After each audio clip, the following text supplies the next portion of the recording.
Ilang taon mo pa balak bago mo simulan yung buhay na gusto mo? Habang nag-iisip ka, tumatakbo ang oras. Alam mo yung isa sa pinakamalaking sayang sa buhay? Yung waiting mode. Yung tipong hintayin ko muna yung perfect timing. Tsaka na kapag ka may pera na ako. Tsaka na kapag ka ready na ako. Tsaka na kapag ka hindi na ako mahihiyain. Pero ang totoo, walang perfect timing.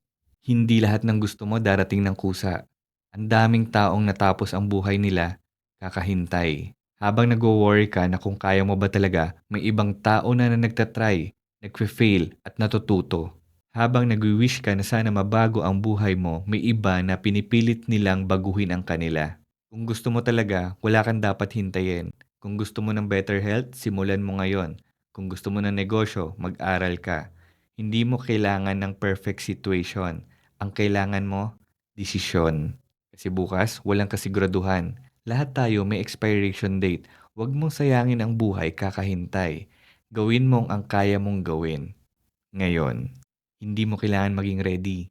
Ang kailangan mo lang, maging willing.